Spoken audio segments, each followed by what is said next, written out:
Ayan, kung titignan nyo, ayun o. Kita nyo ba? Sagad o. Ako, sarado siya, no?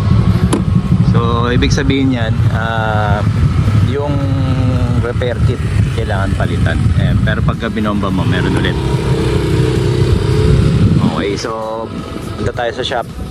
Gawin natin to kasi delikado na lumulusot. Not unless kabisado mo, no? Pero pakita na rin natin ano yung bakit lumulusot siya.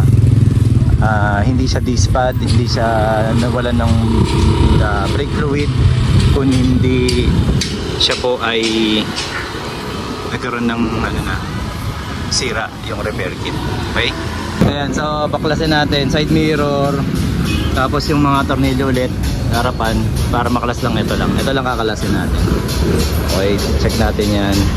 Tapos pakita natin kung saan yung repair kit na na naging problema kung bakit lumulusot tong preno natin. Okay? Ayan, ang repair kit, ito, dito nakikita po yan. Ito. Ayan, kung ano yung tumutusok dyan, ayan, ito po yan. Ayan. Tingnan natin kung anong kaparehas. Kasi dalawang klase yung repair kit na pwede natin ilagay o itabit.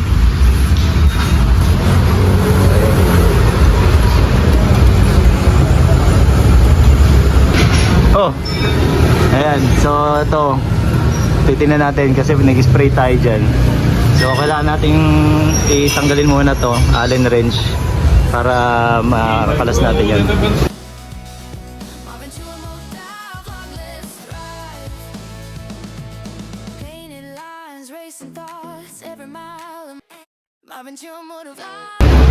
Yan ang ito po ang repair kit yan.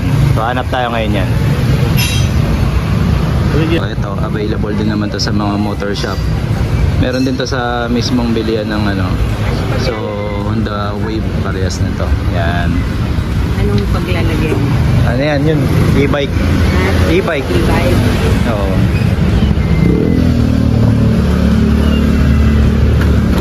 Ay, masyadong Laki yan. ata.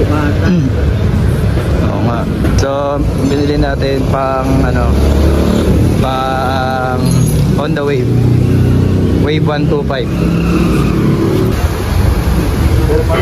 Ayan. So, ito. Natin yan. Honda Wave ang kaparehas niyan. Ayan. So, ito na. Megos na yan. Parehas lang. Sabi o, sigas o. Oo. Isa, ito sobrang lambot na. Hindi, ayan o. Kaya yun, kaya lumulusot siya, hindi niya na yung pressure. Okay?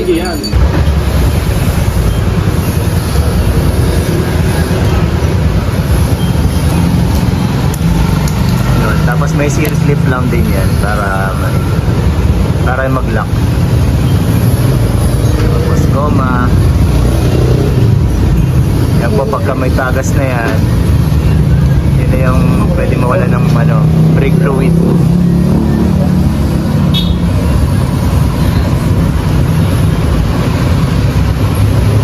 Yun, kailangan pa natin i-bleed kasi may hangin. Kailangan yan, dapat yan, ganito lang yan. Tingnan lang katigas yan. Pag malambot yan, ibig sabihin pwedeng lumusot yan. Ayan o, meron na rin tayo dito sa Japan, guys.